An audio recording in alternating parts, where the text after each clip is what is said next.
Olá, muito boa tarde, sejam muito bem-vindos ao J3Cast, eu sou Cinei Trindade. Nesta edição a gente tem um convidado ilustre, um médico dermatologista muito importante, conceituado, né? Entende tudo de pele. E também, desde 2017, ele está à frente da Faculdade de Medicina de Campos, uma instituição muito importante aqui, né? Formou sua primeira turma em 1972. E eu estive com ele há 4 anos, foi a última vez que a gente se encontrou, para celebrar os 50 anos de formação da primeira turma. Doutor Edilber Pellegrini, seja muito bem-vindo. Muito obrigado. Você lembrou de um evento muito carinhoso, né? Aquela formatura de 50 anos foi de uma beleza. Foi. Né? Os egressos da faculdade, de todos com 70, 80 anos, foi uma festa muito linda. Os médicos veteranos, né? Os jovens que viraram veteranos. Isso, e médicos do Brasil inteiro. Né? Pois é, isso também é muito interessante. A Faculdade de Medicina, desde os primórdios, sempre agregou pessoas de vários estados, né? Paraná, eu lembro de alguns do Paraná, também do Nordeste. E hoje como é que é? Tem esse perfil também, pessoas que vêm de outras cidades, outros estados? Isso mudou muito com a abertura desenfreada das faculdades de medicina pelo Brasil todo. E infelizmente, porque essa miscigenação, essa mistura de culturas, isso trazia para nós, não só para os próprios alunos, mas para nós professores, uma riqueza de diversidade muito grande. Infelizmente, isso acabou se reduzindo bastante. Hoje, a faculdade mantém sua área de influência, vamos dizer assim, no norte e noroeste, sul do Espírito Santo, um pouco do oeste de Minas Gerais, né? Do leste de Minas Gerais, mas essa dinâmica brasileira se perdeu, porque fica muito custoso para uma pessoa vir de um outro estado para cá, né, para fazer faculdade, quando às vezes tem na sua própria vizinhança, no seu próprio município. Doutor Edilber, já que o senhor tocou num assunto que me chama a atenção, nesses 60 anos aí, né, ou 6 décadas, um pouco mais de instituição, o senhor menciona entre aspas, proliferação de faculdades de medicina pelo Brasil. Há uma preocupação, pesquisadores, gestores públicos, governantes, gente da área, pesquisadores da área de saúde, preocupados com essa abertura desenfreada também, entre aspas, né, ou critérios questionáveis em relação aos cursos de medicina. E também esses rankings, né, que classificam às vezes, entre aspas também, podem superestimar uma instituição e subestimar ou desvalorizar muito outras. Por que e como a gente chegou a esse ponto, né, de ter tantos formadores, tantas instituições de formadores de médicos no Brasil e a qualidade também desses profissionais que estão saindo dessas instituições? Então, isso foi uma decisão política, né, a nível governamental de Brasília. Não saberia te explicar qual foi o raciocínio que eles fizeram. Em algum momento, o Brasil tem poucos médicos, vamos então abrir muitas escolas de medicina. Acho que não é, na minha opinião, o mais correto. Naquele momento, lá atrás, já tem mais de 20 anos, havia, e como continua havendo, uma desproporção muito grande de médicos distribuídos pelos estados e municípios brasileiros. Existe um documento feito pela USP, chama-se Demografia Médica Brasileira, que vem sendo replicado já tem uns 4 anos, que mostra isso com muita clareza. É um documento aberto, você consegue baixá-lo na internet, mas muito sério. E mostra que com todo esse processo de abertura, não houve uma interiorização dos médicos no Brasil. Nós temos ainda uma grande discrepância. E voltando a essa casa, me lembro que a última vez que eu fui dar uma entrevista aqui foi ainda com o meu querido mestre Makol Mussallem. Uhum. E Makol sempre dizia que havia necessidade de se ter um plano de cargo para os médicos públicos, coisa que nunca houve, né? Você tem plano de cargo para o pessoal da justiça, não só para os juízes, mas para todo o pessoal da justiça, mas para os médicos nunca houve. levá-los para o interior no início de carreira, depois, quem sabe, eles fiquem por lá, ou descentralizados dos grandes centros, precisa de uma estratégia política financeira. Porque não é normal você querer que uma pessoa que se formou em medicina queira ficar por livre e espontânea vontade numa cidade de 20 mil habitantes. E normalmente não tem muitos atrativos nem culturais, nem de lazer, nem de nada, que é o normal. Esse perfil não é o perfil do médico normalmente, que agrega uma cultura à sua formação. Então, esse é um ponto. Agora, o ponto mais crítico que eu tenho é que houve abertura, e ainda há abertura de escolas novas, em municípios que nem hospitais para capacitar esses alunos têm. Nós temos uma sorte enorme aqui, porque a Faculdade de Medicina ela permeia todos os hospitais de campo. Todos são nossos parceiros e nós somos parceiros deles. Né? Plantadores de cana, Beneficência, Santa Casa, Hospital Ferreira Machado, Álvaro Alvim, que é nosso, Guarulhos, São José. Vou acabar me perdendo aqui de esquecer. Mas todos eles nós temos parceria. Nossos alunos estão em todos os locais. E existem lugares que simplesmente o aluno não tem onde estudar. E eu venho batendo uma tecla esse tempo todo de que medicina se faz à beira do leito, à beira do paciente no ambulatório. Não é somente no livro. Então, essa deformação, eu acho que foi o grande impacto que teve na formação dos médicos. A gente tem aqui, além de Campos, que eu me lembre, me corrija se estiver errado, Macaé, Itaperuna e Bom Jesus e Itabapoana com escolas Sim. de medicina, né, com faculdades. Há espaço, há essa necessidade também da interiorização, né, da falta de médico nos rincões do Brasil, que é um país continental. Eu lembro do programa Mais Médicos, né, que eu acho que o governo da Dilma Rousseff que implementou, não me lembro se foi ela ou se foi o Lula, alegando essa questão de haver médicos formados em centros urbanos como São Paulo, Rio, Minas Gerais, e a necessidade da Amazônia, do Centro-Oeste, do Nordeste, com falta de profissionais. Que avaliação o senhor faria desse cenário, aí, só para complementar a sua resposta, né, da situação do Mais Médicos para cá, e eu vejo muitos que se formam aqui, garotos, jovens, a gente já noticiou algumas formaturas, campanhas até das bolsas, que gente que não tem condição de fazer faculdade e faz campanha para poder pagar e tentar uma bolsa depois, ou o financiamento do FIES, se formou em Campos, mas quer ir embora de Campos, ou não devolve, não aplica um pouco do seu conhecimento também aqui na região. A gente tem as cidades, essas que eu citei, e mais os entornos. Como é que o senhor avalia esse cenário? Então, se você começou perguntando se há espaço. Eu acho que há espaço para quem consegue entregar um diferencial. E eu acredito no diferencial que a Faculdade de Medicina entrega e vem entregando ao longo de toda a sua existência. Tanto esse é fato que o nosso vestibular continua sendo muito procurado, nossas turmas continuam sendo completas, com o número autorizado pelo MEC. Quando temos processo de transferência, temos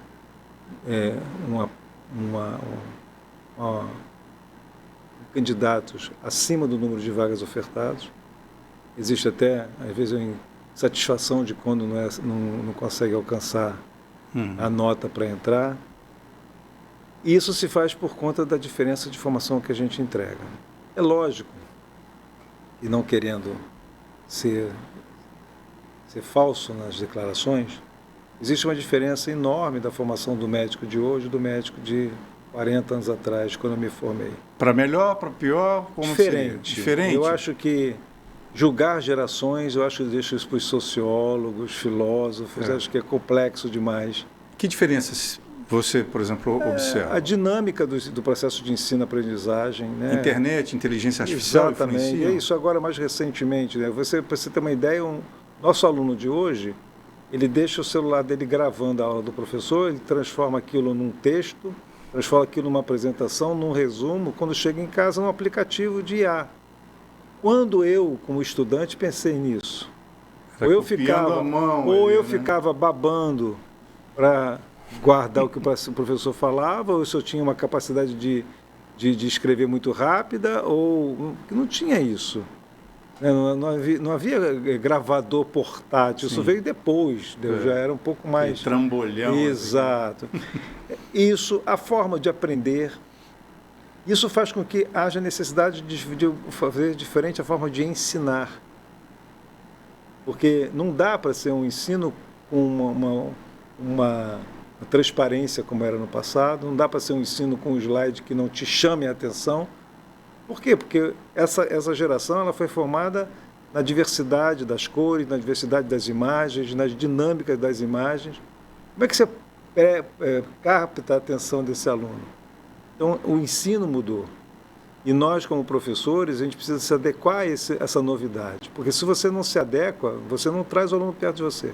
Já que você fez essa comparação desse ensino de 40 anos atrás, você se formou nos anos 1980 na UF, na Universidade Federal. Em 82. 82. Você é natural de lá? Eu sou carioca, estudei na UF. E esse ensino público federal, que é tão assim, almejado por tantos, né, que ainda é um vestibular, um ingresso difícil, acho que não só para as particulares, mas para a pública principalmente. Esse ensino público e privado tem menos diferenças daquela época, você acreditaria? Por exemplo, a Faculdade de Medicina de Campos surgiu para também abrigar esses que não podiam viajar, não podiam morar ou não tinham o ensino na sua cidade, né? Poucos lugares do Brasil. E Campos, no interior do Rio de Janeiro, abre essa frente. Há como comparar lá atrás e hoje, ensino público e privado? Eu fui professor da UFRJ de Macaé durante mais de uma década. E tive a oportunidade de vivenciar a diferença. Em termos do que se entrega, do que o professor entrega para o aluno, não vejo diferença nenhuma. Não vejo. O que eu vejo é a diferença do aluno. E isso eu já venho discutindo há muito tempo. Quando você aumentou muito a oferta de vagas, você tirou um filtro que existia, que era da disputa por aquele que tinha mais vocação. A vocação. Vocação para ser jornalista, a vocação para ser médico, a vocação para ser engenheiro. O que também é uma mudança geracional. Mudança geracional. Eu lembro que quando eu me formei, eu tinha assim, eu quero ter um emprego público para trabalhar de manhã e à tarde ter meu consultório. Essa era o must. Sonho de consumo. O sonho de consumo de um médico recém-formado. Hoje, eu tenho filhos médicos, um mora em São Paulo, e se você oferecer para ele uma oportunidade de trabalho, ele vai botar na ponta do lápis o tempo de deslocamento, quanto ele vai gastar de transporte, se ele vai de carro, se ele vai de Uber, se ele vai de metrô, quanto aquilo vai agregar no dia a dia dele de valor. É outra visão. Está errado, absolutamente. Só que são visões que mudaram ao longo do mundo. E ele não tem vocação? Claro que ele tem. Só que é uma vocação que tem um perfil mais profissional. Empreendedor. Isso, mais profissional. Nós ainda nos formamos com muita romancismo. Talvez para a gente sintetizar. Existia um romantismo maior e hoje um romantismo menor. Então o doutor Gilberto foi um médico romântico e... Eu sou romântico. Ainda continua?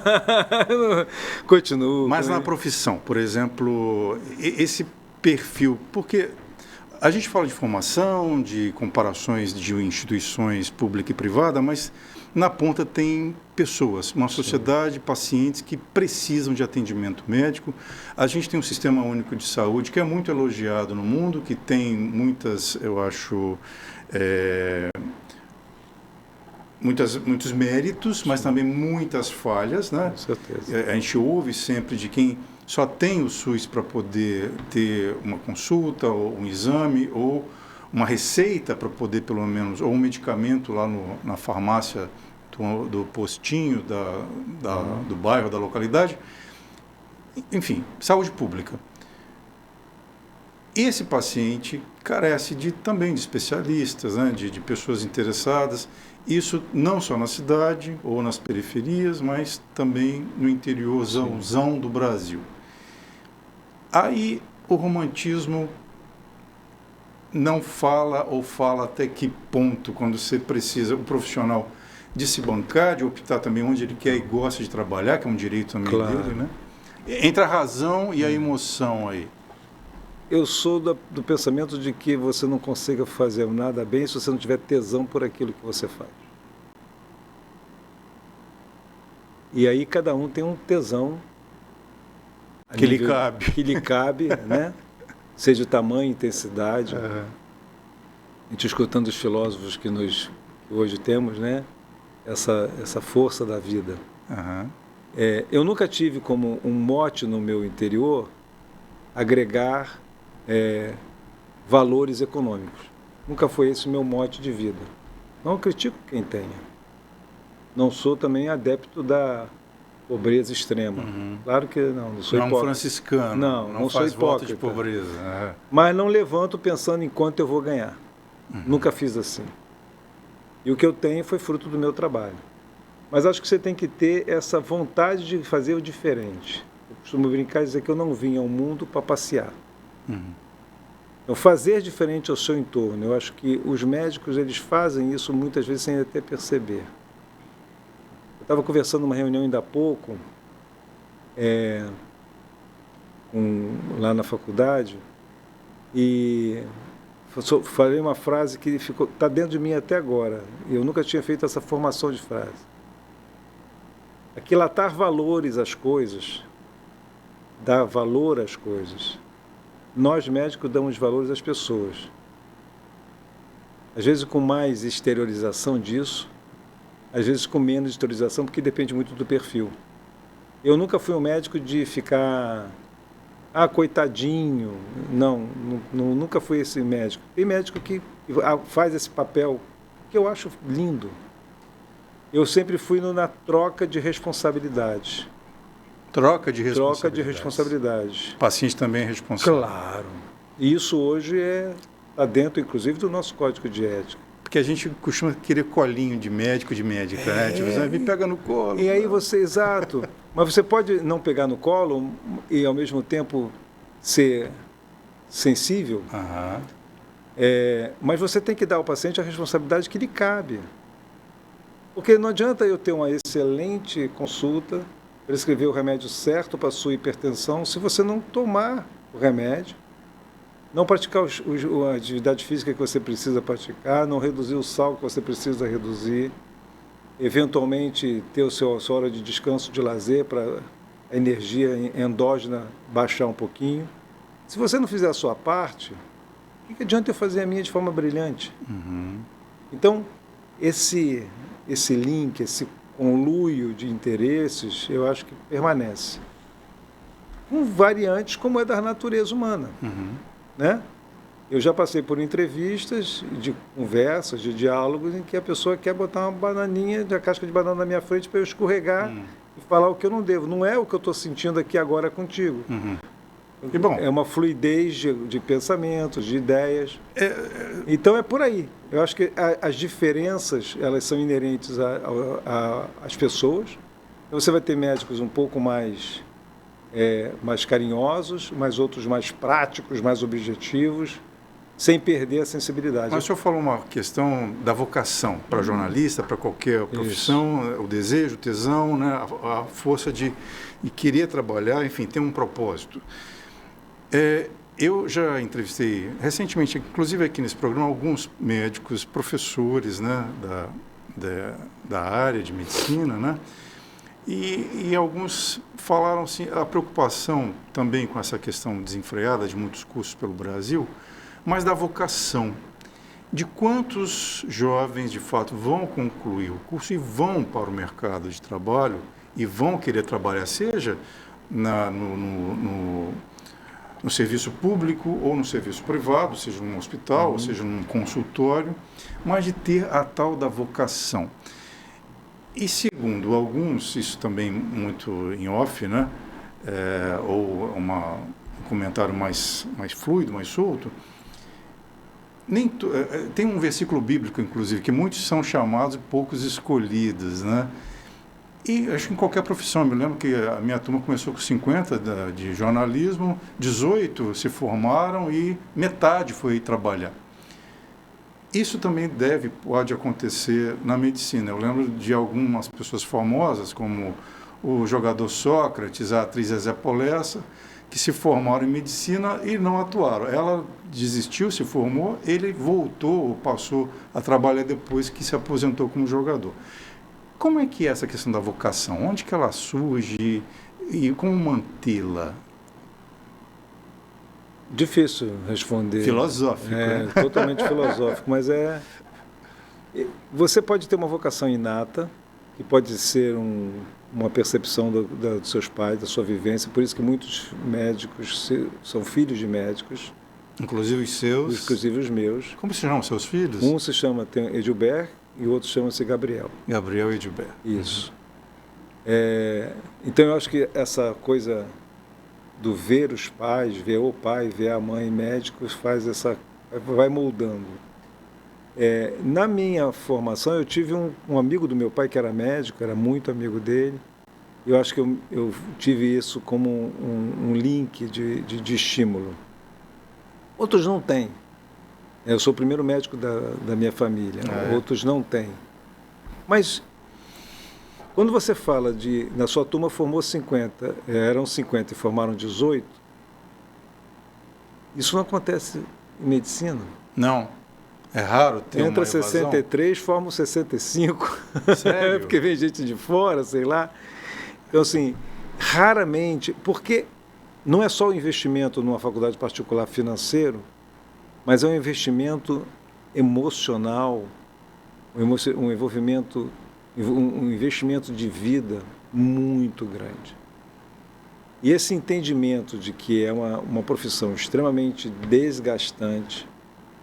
Qual é o bancário, sem desmerecer a função do bancário, mas qual é o bancário que termina o seu trabalho, sua hora de trabalho, que fecha o seu guichê e vai para casa preocupado que o cara está devendo R$2.000 na conta? Não acontece isso. Aquilo não é um problema dele. Enquanto que para nós médicos, a gente vai para casa pensando naquilo que a gente não conseguiu resolver, ou daquilo que a gente tem dúvida, ou aquilo que o paciente ainda sofre.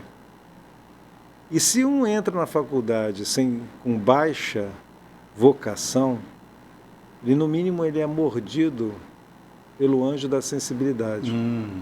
Entendeu?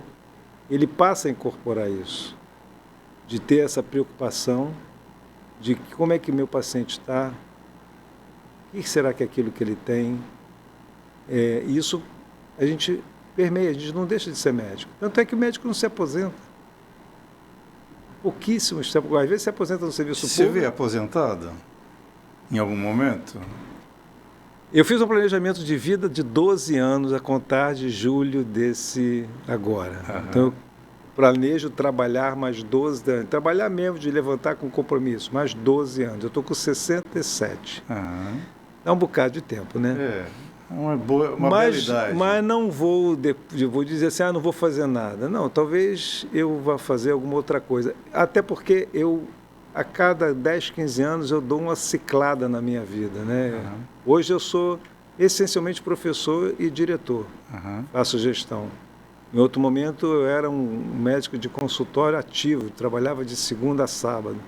Então, isso eu acho que é uma dica boa para os novos médicos e os que vão se formar. Se renove. Se renove. Porque cansa. Você imagina você fazer esse mesmo programa de entrevista durante 50 anos, com a mesma pessoa. E eu vi que você recentemente fez uma reciclagem dessa. Em 2024, você passou lá pelo Instituto Israelita, né? O Sim. Albert Einstein, fazendo cursos, está sempre fazendo cursos, né? É. E está fazendo um doutoramento, né? na Cândido Mendes, Cândido Mendes. cidades, gestão de cidades. Exato. Né? Como é que está sendo esse momento acadêmico, de volta aos bancos escolares, como doutorando? Eu acho que eu nunca deixei o banco escolar, né? Acho que não tem como, né? O curso do MBA do Einstein eu fiz, quando eu pensei em me candidatar para diretor da faculdade, eu fiz um MBA no FGV, no Rio de Janeiro. Uhum. Você tem que se preparar para aquilo que você vai fazer, para fazer bem. E aí, em 24, eu renovei esse MBA para poder continuar antenado às novidades. O MBA foi em gestão? Gestão em saúde. Os dois foram em gestão em saúde, em instituições diferentes, com visões diferentes. Sim, sim. Né? Isso é muito bom. E eu tenho um plano, assim, um plano que eu falo há algumas décadas, de quando eu ficar com 70 anos, fazer faculdade de Direito. Sério? Sério, faltam só 3. Vamos ver se eu consigo. Mas eu tenho que terminar o MBA antes. Terminar o doutorado. Que causas o Edilber Pellegrini, advogado, gostaria de defender? Nenhuma, não. Só cultural. Só para ter a Só formação. Cultural. Só fazer. Meu pai era advogado, meus irmãos são advogados, eu acho que o único não advogado da família sou eu, então, talvez para fechar o ciclo. Entendi. É uma homenagem ao meu pai. Interessante. Deixa eu falar uma expressão, força da vida. A gente está, durante essa semana, a Faculdade de Medicina está sediando a 19ª Semana Científica, né? Reúne ali professores, convidados e estudantes, enfim, da instituição. No dia 27 também tem um evento da Sociedade Fluminense de Medicina e Cirurgia, embora seja autônomo, mas é dentro do prédio, né, em relação a doenças raras, que até o XY Diagnóstico, o laboratório de genética que faz parte daqui do grupo IMNE, né? E está reunindo profissionais lá e levando também conhecimento e ciência. Qual a importância, doutor Edilber, nesses eventos da promoção científica e também como é que o senhor observa o interesse da pesquisa dos novos, dos egressos, dos profissionais que estão na docência, para elaborar, desenvolver, dar continuidade ao conhecimento, à ciência, que ela se renova, a tecnologia está aí se renovando a todo momento, a inteligência artificial, que a gente já pincelou. Qual a importância dessa semana científica, mais uma, né, e também da Sociedade Fluminense de Medicina, também que promove eventos científicos? Como é que o senhor analisa esse cenário? Então, a 19ª Semana Científica da FMC, ela vem, como disse, 19 anos, ou seja, quase 2 décadas, uma semana mostrando o que se produz em termos de pesquisa e ciência pelos alunos e pelos professores da FMC. É um evento que não é fechado, mas é um evento que estimula a produção científica indoor, vamos dizer assim. E vem só numa crescente. Eu trouxe aqui, para não esquecer os números, esse ano, por exemplo, nós vamos ter, só de pôsteres, 76 pôsteres produzidos pelos alunos. No ano passado foram 54, em 2024, 48, em 2023, 34. Então, repare que em 4 anos nós dobramos a exposição, a quantidade de pôsteres a serem apresentados. Além dessa oportunidade dos alunos e professores da FMC e de outras faculdades que aqui regem a nossa cidade apresentarem, mostrarem o que vem produzindo, quais são suas áreas de interesse, existe também uma oportunidade de chamarmos pessoas que têm uma expertise em pontos específicos, tanto nacionais quanto internacionais, para trazer esse conhecimento. Então, eu participei de uma mesa na semana anterior, que veio um professor do Mato Grosso, especialista em doenças das colagenoses, mas que tinha um foco em hanseníase e sífilis, por exemplo. Colagenose? Colagenose é um grupo de doenças que atacam o colágeno, né? Esse ano, o foco da semana, eu vou ler para não errar, chama-se Medicalização e Sofrimento Psíquico Social na Contemporaneidade. Ou seja, a semana sempre traz um tema de maior relevância, e esse é um dos temas de grande importância, porque a gente aborda aqui, muitas vezes, a medicalização excessiva, né? Os transtornos psíquicos que vivemos. Existe uma demanda cada vez maior de transtorno de ansiedade, né, transtornos depressivos, sociais. Isso não é uma característica do Brasil, mas com bastante veemência na nossa população. E aí voltamos àquela coisa da cultura, né? Somos um país que nos ressaltamos a alegria, o bom viver, o bom vivan, né? O carnaval, o samba, mas ao mesmo tempo somos um dos países que mais consomem psicotrópicos do mundo. Antidepressivos. Antidepressivo. Onde é que está isso? Onde é que anda isso? Né? Acho que é fundamental tocar que nem tudo requer droga, nem tudo requer medicamento, respeitar a tristeza, respeitar o ser humano nas suas idiosincrasias, entendeu? E respeitar o luto. Eu falo isso muito com meus alunos. Temos que respeitar o luto. Antigamente o luto era marcado por um mês de preto. Era um mês de maturação da dor, da perda. Hoje a sociedade quase que não permite mais isso, né? Alguém morre na semana seguinte, não, vamos sair, vamos para uma balada a se distrair. Para aplacar a dor e o sofrimento. Quando, na verdade, cada um tem o seu metabolismo, né? Mas o tema, no caso dos transtornos psíquicos da Semana Científica, em suma, é a questão da saúde mental, né? Há quem diga, e isso talvez mais lá para frente, isso vai ser mais pesquisado, teremos mais robustez, digamos, de informações e conhecimentos, mas aqueles que trabalham na área de psiquiatria, na área de saúde pública, consideram que a pandemia, ou a partir dela, trouxe um ápice de transtornos psíquicos, mentais, enfim, de medos, de neuroses, enfim, isso se ampliou. Esse é um fato. Outro fato seria também o excesso de exposição em redes sociais, os relacionamentos cada vez mais distanciados em termos de convivência e de escuta, de comparações o tempo todo com a questão estética, aí depois a gente vai entrar na questão estética da dermatologia, mas eu queria que o senhor comentasse essa questão da pandemia, excesso de redes sociais, ou a falta de convivência humana, que a gente quase não se encontra mais com as pessoas, a gente quase não visita ninguém, é telefone, é celular, tal. Como que isso pode ter afetado a saúde mental das pessoas, não só no Brasil, mas no mundo? Então, eu acho que muitas vezes existe excesso de tudo, né? Excesso de justificativas até. Muita coisa, foi o caso da pandemia, mas até quando isso vai ser? Estamos em 2026, a pandemia foi em 2019. 2020 até 21, 22, assim, digamos, mais... 21 a vacina começa dia 21, né? Mas nos 21 já não tinha mais isolamento. A vida já tinha quase que voltado ao seu normal. Houve muitas perdas? Houve. Mais de 500 mil 700 pessoas. 700 mil oficialmente no Brasil. No Brasil. Houve muitas perdas. Talvez tenha sido um impacto social que o brasileiro nunca tenha vivido. O Brasil nunca teve uma guerra de dimensões com perda de seus cidadãos de forma intensa, como a Europa teve, por exemplo, como o Japão teve. Ou seja, talvez essa pouca vivência com a dor tão de perto.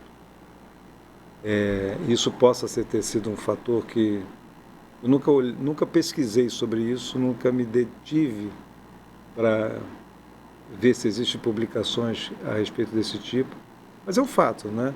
A nossa população, tirando os pracinhas, né, na Segunda Guerra Mundial, que não foi um número tão expressivo assim comparado com o de outros países, sempre teve uma perda por essas calamidades. Nós não temos, né, cataclismas naturais de forma mais intensa. Então isso talvez tenha sido um fator, mas até quando isso vai se perdurar? Porque nossa mente é muito elástica. Nossa capacidade de adaptação como seres humanos é enorme. E a gente vai ficar mantendo esse resquício até onde? Até porque a própria pandemia, ela afetou de forma diferente as pessoas. Não foram iguais. Claro que não foi. Mas pessoas pobres, ricas, morreram também e afetadas, sim, né? não, eu estou falando... Brancas, pretas. Eu não estou falando nem da parte da perda da dor, que isso eu já tinha comentado, mas eu digo da própria vivência da pandemia, da própria característica do isolamento, da perda, às vezes, de poder aquisitivo. E vocês médicos ficaram na linha de frente, né? Exatamente. Então, você tem bastante sobrecarregados. Muitos então, morreram também, né? Profissionais de saúde. Houve uma mudança de comportamento geral, mas ele não foi uniforme. Então, assim, botar tudo na conta da pandemia, eu acho que é um pouco de exagero. Talvez a gente precise olhar um pouco mais, que acho que outros atributos sociais, como você chegou a citar, também estejam nessa conta, talvez, nos top 5 do que a pandemia. Estou falando isso de uma forma muito leiga, tá? Porque eu não sou estudioso da mente humana nem da alma humana, mas é uma questão de percepção. Mas, doutor Gilberto, o senhor é um profissional médico, né? Eu sou um jornalista, temos tantas outras profissões. Os profissionais de saúde ficaram realmente muito expostos durante a pandemia, nas primeiras fases assim da pandemia, né? Até ela ser totalmente considerada pela OMS, digamos, extinta. A saúde mental do profissional de saúde, aí todos, né, que trabalham com saúde, com morte, com doença, quem cuida Quem cuida de quem cuida? Quem cuida de quem cuida. No caso, eu trabalho na assessoria também do BEDA, do IMNE, e há muitas palestras e perguntas em relação a isso, né? Os profissionais que precisam também de cuidados, né? Um gestor que precisa também de atenção e compreensão. Como é que o senhor cuida da sua saúde física e mental? Amando muito minha mulher. Amar então é uma receita? Eu acho que amar é uma receita. Ter amigos é outra. Ter alguns hobbies. Tipo, os seus são quais? Crio cactos. Jura? Juro. Desde quando? Já tem alguns anos. Crio cactos. Gosto de cuidar de plantas. Minha varanda é quase que uma floresta. Mas é isso que eu falo. Isso varia muito, né? Claro. De uma pessoa, da oportunidade que você tem, de tê-los. Mas, assim, não botar dificuldade. Você cria cacto, você pode comprar. Mas você pode pedir. E eu peço, quando eu vejo um cactus que eu não tenho, você me dá uma muda para mim? Eu peço. Nem tudo precisa ser comprado. Acho que sair dessa coisa de que existe só um caminho. Não existe só um caminho para nada. Não existe só um caminho. Existe sempre mais de uma alternativa. Basta que você tenha criatividade e esteja com o olhar aberto para vê-las. Mas você tocou numa coisa que é o burnout dos profissionais de saúde. Existem duas entradas para as mazelas sociais. Uma é o hospital e outra é a delegacia de polícia. As grandes mazelas entram por essas duas portas. Na delegacia de polícia, eu não sei como é que eles trabalham a mente. A gente vê filmes americanos. São bastante estressados também. Os agentes às vezes, quando um policial acontece de passar por uma situação mais delicada, ele tem que ser um suporte psicológico. Aqui, acho que isso não acontece. Lidar com saúde, lidar com morte, lidar com finitude no dia a dia, de algumas especialidades médicas, de algumas áreas de atuação do enfermeiro, né, do farmacêutico. Não podemos pensar só no médico. Né? Saúde não é uma profissão que se está restrita ao médico. O médico é um partícipe de uma equipe. Então, olhando para todos, né, todos aqueles que trabalham, e olhando inclusive para aquele que mantém o ambiente limpo. O faxineiro, é importantíssimo. Entendeu? Então, se você olhar para todos esses, realmente ainda há um cuidado tênue com isso. Um trabalho ainda bastante embrionário. Algumas estruturas de maior porte, como Pop Albert Einstein, tive a oportunidade de ver, eles têm uma estrutura um pouco mais robusta do que os nossos hospitais por aqui. Mas acho que isso tudo serve como um estímulo para a gente renovar e fazer diferente. É um desafio. Você falando do cactus aí, eu quero fazer 2 links. Cactus geralmente é um risco para a pele, né? Então, espeta lá e tal. E o senhor abraçou a carreira de dermatologista, né? Desde o início. Fez sua especialização no Rio de Janeiro? Tudo na UF. Tudo na Federal UF, né? Fluminense. Dos anos 1980 para cá, eu acho que a gente falou de tecnologia, a medicina também evolui. Como é a dermatologia de antes e a dermatologia de hoje? E muito hoje, até as redes sociais, volto a citá-las, de promover muito a questão da estética, né? Ou deixar, de repente, em segundo plano a saúde da pele, que é o maior órgão humano, né? Que a gente não se dá conta, e não temos os cuidados, talvez, necessários, só procuramos médico quando aferir a coceira. Inclusive, gente, o doutor Edilberto foi meu primeiro médico dermatologista, 30 anos que eu tive um problema de pele e de vez em quando volta por causa de estresse, e ele me deu uma explicação que não tinha cura, mas tinha como amenizar. Com controle. Com controle da minha anomalia ou deficiência, né? Mas como é que o senhor vê hoje os cuidados da pele, a proposta dos profissionais em relação a esse nicho, né, da saúde, e prevenção e estética? Como é que o senhor discorra, por favor? Só para não perder a oportunidade, você lembra que ainda há pouco eu ainda falei que havia uma corresponsabilidade na saúde, né? Parte do médico e parte do paciente. Então, como você expôs, né, naquele momento eu falei assim, uma parte precisa de você agir. Então não dá para o médico fazer tudo, e principalmente não te passar aquilo que você não vai ter sucesso, né? Não te engabelar.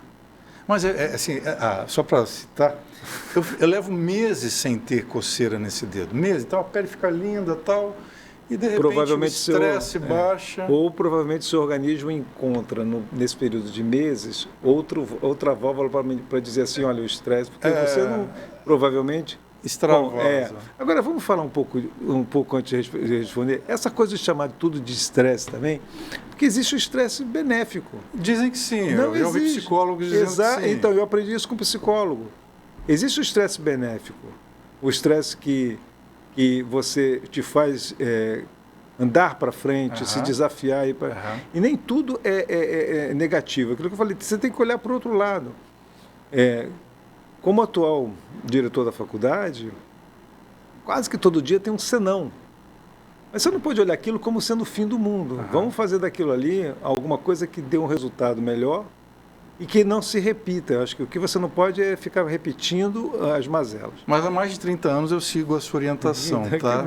De não coçar, de cobrir, de usar um hidratante e tal, e realmente ameniza. Porque o restante você talvez não consiga fazer, que é se desligar das coisas que não... que igual aquele olho que pisca do estresse. Eu fui a um oftalmo esse dia e falei assim, Ney, a cura é férias, praia e desliga o celular, aí você vai ficar bem. Não dá, não é da natureza nossa fazer isso. Mas voltando à minha questão, a dermatologia dos anos 1980 e dos anos 2020. Isso. Houve uma mudança enorme, né, no papel do dermatologista como profissional. Quando eu me formei, não havia essa demanda cosmetológica, estética, não havia.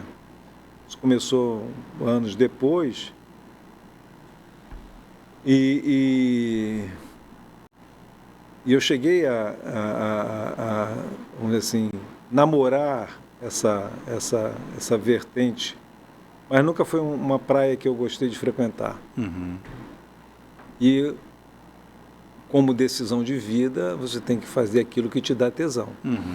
Como isso não me dava tesão, eu saí fora, né? Então eu talvez não seja a pessoa mais indicada para falar sobre o quanto isso é impactante na vida das pessoas. O que eu sei é que é um chamamento social, uma necessidade de se manter mais aprazível, mais atraente, mais belo. Contente, feliz. Se a sua felicidade está nesse foco. Como eu disse antes, ela tem que estar focada em alguma coisa que te mais valia. Né? Aquilo que você tem mais valor à vida. Então, se isso é o que te move, tudo bem, mas cuidado com as dismorfias. Né? Um dos temas que a gente vai abordar na Semana Científica vai ser isso, a pele como ferramenta de doença mental. E eu falo sobre a dismorfia, sobre as lesões de pele causadas pelos aspectos psíquicos e psiquiátricos. Então, acabou que houve, por conta disso, uma atração por outras profissões para essa área, que dá uma rentabilidade muito grande. E aí, de novo, aquilo que eu falei. Se você vai levantar pensando em quanto você vai ganhar durante o dia, sua vida vai ficar muito triste. Ela pode ficar muito rica, mas vai ficar triste em valores. Mas se você faz aquilo porque você tem prazer em ver que a pessoa se iluminou, né? Uma pessoa que estava com uma pálpebra caída por conta da flacidez e vai num cirurgião plástico e faz uma blefaroplastia e fica com um olhar mais leve, mais suave, tira um olhar de cansaço, de preocupação, de tensão, que a pessoa nem vive aquilo, isso traz um bem-estar muito grande. Se você acha que a sua boca é pequena e você quer uma boca mais sedutora, mais atraente, sem problema nenhum. O que você não pode colocar é assim, eu quero ter a boca da Angelina Jolie. Porque não é a boca da Angelina Jolie, é o conjunto do rosto da Angelina Jolie no qual a boca está inserida. Talvez falte, às vezes, um pouco de perspectiva do olhar, o conjunto. Mas esse olhar, esse conjunto, aí o senhor cita a questão da Semana Científica, dos transtornos psíquicos, esse exagero pela quase uma obsessão pela aparência física, pelo corpo magro, tem as canetas emagrecedoras aí que estão na pauta, todo mundo querendo ficar magro, então ninguém pode ser gordinho, ninguém pode ser assim, assado, tem que ter o cabelo assim, um dente assado e a pele e a boca da Angelina Jolie, por exemplo. Esse exagero e esse risco de ter transtornos também, de afetar isso emocionalmente, né, até que ponto que a gente deve observar. Essa é uma pergunta, e para complementar, quais são as principais preocupações que a gente tem que ter com a saúde da pele? Então, precisa antes de mais nada que o profissional de saúde, seja ele médico, farmacêutico, enfermeiro, não importa qual, dentista, aquele que estiver trabalhando nessa seara do embelezamento, do aperfeiçoamento estético, ele saiba dizer não. Não? Saiba dizer não. O não é sempre muito difícil dizer, porque ele requer uma explicação. O sim, ele é automático. Quem tem filho sabe disso. Você diz sim, a criança não vem te questionar. Diz não, ela te questiona. Por quê? E aí você tem que ter muita sobriedade e aí realmente você não viver pensando no que você vai ganhar de dinheiro ao longo do dia ou da semana. Vou dar um exemplo dentre alguns que eu vivi. Uma determinada vez uma senhora me procurou porque tinha esse sulco naso-labial profundo e ela queria fazer um preenchimento. Aqui nessa... Isso. O bigode chinês? É isso. E eu examinando, eu percebi que ela tinha, na verdade, o sulco era formado porque ela tinha uma estrutura óssea da maxila muito pequena. Ela tinha ela tinha uma depressão maxilar para uma maxila pequena. E, logicamente, se ela era pequena, a pele afundava. Para isso você tem que conhecer anatomia. Para isso você tem que ter um senso estético, né? Não só da técnica de aplicar o preenchedor, mas do conjunto na ciência que está ali incorporada, que é isso que é importante. E aí eu disse para ela, olha, você não tem indicação de fazer um preenchimento, você tem, na verdade, que fazer um enxerto ósseo. E aí expliquei para ela que geralmente faz com uma remoção de uma clavícula e preenche. Quem faz isso é o bucomaxilo, é o cirurgião de cabeça e pescoço, não é o dermatologista que faz. E aí depois que você fizer isso, que aí você vai subir a estrutura, aí o que sobrar a gente preenche, porque se fizermos agora, você vai ficar com 2 tubos de PVC, um de cada lado. Nossa. Te pergunto, ela saiu feliz ou infeliz no meu consultório? Certamente saiu bem infeliz. Infeliz. Ah, mas eu estive no Rio de Janeiro, onde eu fui num outro consultório, disseram que ia ficar muito bom. Eu digo, por quem a senhora foi atendida? Isso me marcou muito. A senhora foi atendida por uma moça muito bonita, muito bem vestida? Fui. Então, a senhora foi atendida por uma vendedora de produto. Eu não sou vendedor de produto, eu sou médico. Então, dizer o não, eu acho que se você for honesto com o seu paciente, dizer assim, olha, você não pode fazer isso, eu não vou fazer em você, e perder esse paciente por o seu convencimento de que aquilo não é correto para ele, se o outro quiser fazer, a opinião é do outro, mas você fica bem com você. Então, eu acho que você me perguntou o que fazer. Eu acho que aprendermos a dizer não. Uhum. Isso não vai ficar bom para você. Eu não vou fazer isso. Isso vai sujar toda a minha formação profissional em termos de conceitos. Uma mulher pequena, baixa, de corpo mignonzinho, pequenininho, quer botar, por exemplo, seios enormes. Ah, porque isso vai te trazer um problema de coluna, isso vai te trazer um desconforto. Ah, mas eu quero. Tá, mas eu não faço. O médico tem o dever de dizer não quando aquilo impacta a vida do paciente. Existem 3 princípios básicos da ação médica: beneficência, não maleficência, justiça e outros. São 3 aí. Certo, está faltando só um. Justiça, beneficência, maleficência, justiça. Daqui a pouco eu lembro o 4. Uhum. Se você não segui-los ao pé da letra, a chance de você errar é enorme. A chance de você errar é enorme. Então, diga não, saiba dizer não. Eu acho que isso seria uma forma interessante. Se eu falar em errar, quais são os erros que a gente, leigo, mais comete em relação à nossa pele? No dia a dia? No dia a dia. O seu programa vai... Não, mas eu tenho esse objetivo. Eu vou ser cancelado e você também. Não, pode falar. Quais são os erros? O erro mais comum é banho demais. Banho demais? O brasileiro toma, quer dizer, relativamente toma muito banho, né? 2, 3 por dia. Isso desgasta a pele, mas o que? A água, então, o sabão, o shampoo? O que a gente toma banho errado? Eu faço essa enquete com meus alunos o tempo todo. Quantos banhos toma por dia? Quanto tempo fica no banho? Se a água é quente ou se é fria? Se passa sabonete no corpo todo ou não? Regra do banho. Um banho, eu estou falando do banho higiênico. Certo. Deixa eu fazer uma ressalva. Eu não estou falando do banho relaxante. Não estou falando do banho do lazer, não estou falando da jacuzzi, eu estou falando do banho higiênico, aquele que nós precisamos tomar para não ficar fedendo. Sim. 1 por dia. Rápido. Frio, morno, quente. Frio, ou o mais frio possível. E passar sabonete só onde tem cheiro. Nunca... Axilas, partes íntimas... E pés. E pés. E nunca passar bucha. Nunca? Nunca. A maioria das pessoas toma banho, vários banhos por dia. Ah, mas por que toma banho? Eu tenho alguns livros em casa que contam a história do banho. O banho é social.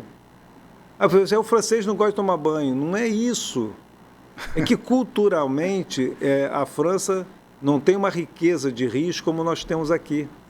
Então ficava muito custoso você ir até o rio pegar água para trazer para o próximo para tomar banho.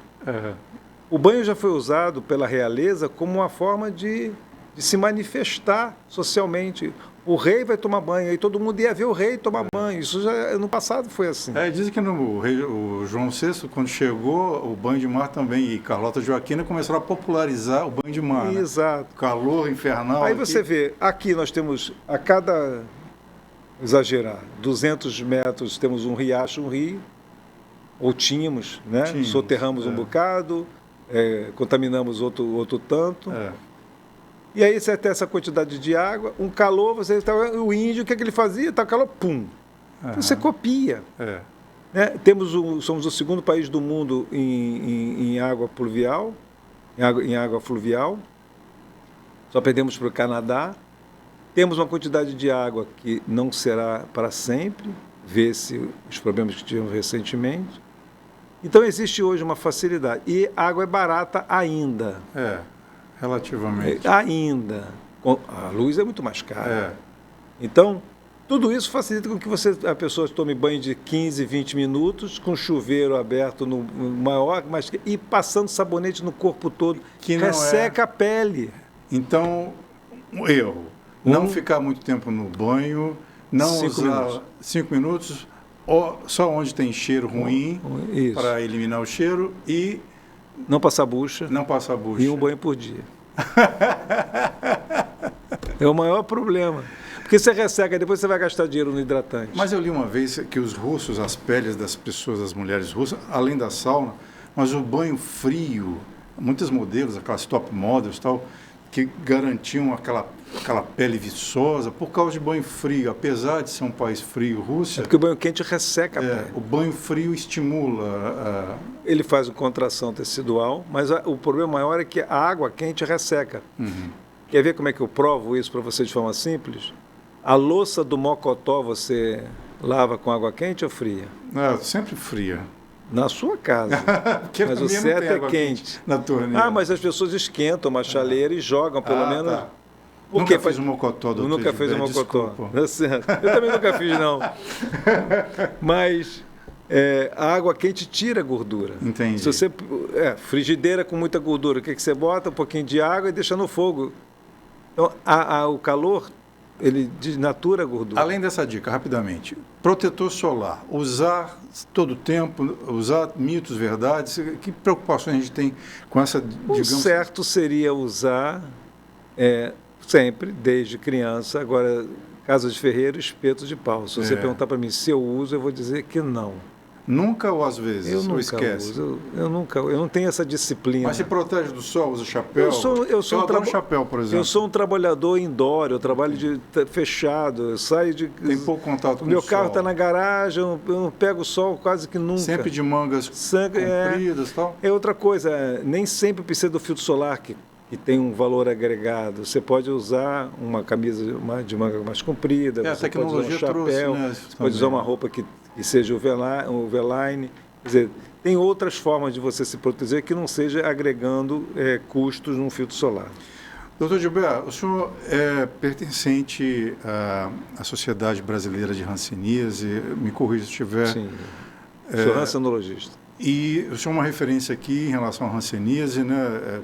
É responsável técnico, tem um histórico também de tratar muitos pacientes com essa doença. Eu tenho parentes, pessoas próximas que tiveram e foram também tratadas pelo Centro de Referência de Hanseníase aqui, municipal. Como é que o senhor avalia a situação dessa doença no Brasil e no mundo, e especialmente Campos atualmente? Vou começar por Campos. Tá. Vai ter um congresso no Rio de Janeiro na semana que vem. O nosso começa na quarta noite e vai até quinta, sexta e sábado. Até sexta-feira. E na sexta-feira começa no Rio um congresso de estudantes de medicina chamado CCMED. Eu fui convidado por alguns alunos da faculdade para ser embaixador desse congresso. E a gente está levando alguns trabalhos sobre o programa de hanseníase. Então, nós baixamos muito o número de casos de hanseníase em campo nos últimos anos, porém, o trabalho mostra que os pacientes, mesmo em menor número, estão chegando com mais sequelas neurológicas e incapacidade. Então, a gente está diagnosticando tardiamente. A hanseníase é uma doença extremamente interessante do aspecto científico, vamos dizer assim, porque ela tem um período de incubação muito longo, 3, 5 anos, então você fica sem saber que está doente durante muito tempo. E ela tem muitas manifestações clínicas e neurológicas. Tem tratamento, tem cura. Tem tratamento, tem cura. Porém, o diagnóstico, quanto mais tardio, mais chance você tem de ter uma lesão neurológica. E essa lesão pode ser incapacitante. E mais informações, tem aqui referências na cidade, né? E internet também ajuda, né? Para procurar um especialista, um médico. Nosso tempo acabou, por incrível que pareça. Vou fazer a última pergunta que eu sempre faço aqui. Qual é o artista, a música que você mais gosta de ouvir? Zélia Duncan. Zélia Duncan. Alguma específica da Zélia? Catedral. Catedral. Então, Catedral fazendo a trilha sonora de Dr. Gilberto Pellegrini. Quero te agradecer muito por vir aqui, desejar sucesso na Semana Científica e volte para a gente continuar, porque temas não faltam para a gente tratar. Então, na próxima vez, a última música vai ser uma de minha autoria. Ah, beleza. Tá bom? Traz o violão, então.